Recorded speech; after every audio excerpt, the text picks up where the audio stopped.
Everybody was ridiculously generous in a gift for Mother Brenda, except the artist who didn't actually send it. He's been very apologetic. He has been very apologetic. He clearly doesn't know Mother Brenda like we do. Or he would have been more punctual. However, I have printed out as best of a copy as I could. And I'm going to give it to her in a minute. Everybody can look at it. We'll send out a picture of what it is in the e-blast too, so everybody can get a good look at what your generosity wrought. And I'm sure Mother Brenda will bring it in and let us see it when it finally does get here. Yeah. So this is very small.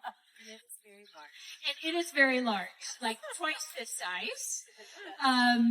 And I also wanted to let you know, due to your amazing generosity, last I heard we have $2,000 for the Pastoral Needs Fund. So the money on top.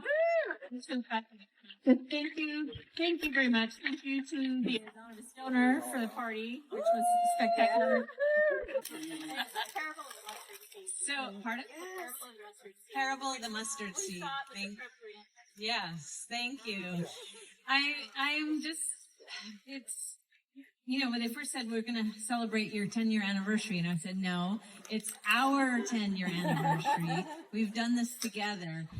And I had no idea that April was going to be here this morning.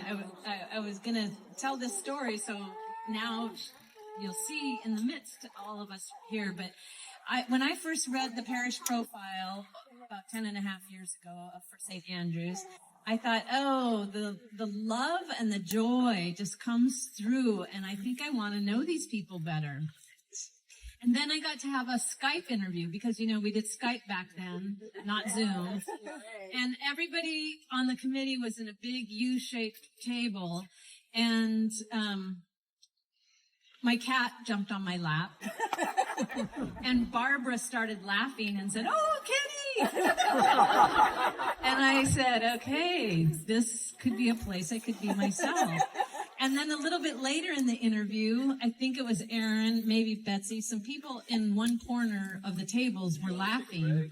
And I interrupted my question that I was answering and said, wait a minute, what's going on over there? I hear you laughing. I want to know why you're laughing. And everybody started laughing, and I don't know if they told me or not, but I thought, okay, this is a place where I can be authentically myself, and all of you can be authentically yourself on this faith journey. And then, when I came for an interview in person, they took me to Pacifica and Del Mar. You want to impress somebody coming from Dallas. Take up to the view of the ocean. And, partway through lunch, April leaned over and said, are you in love with us yet? And I knew I couldn't say, well, yes, of course, because it's like you're dating. I knew there were other candidates still.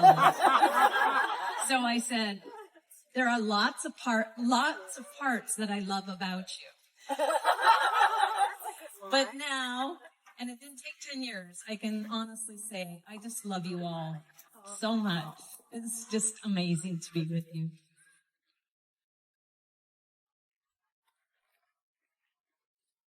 And a couple of reasons why I love you so much is because, one, you were patient when I was learning to be a rector for those first couple of years.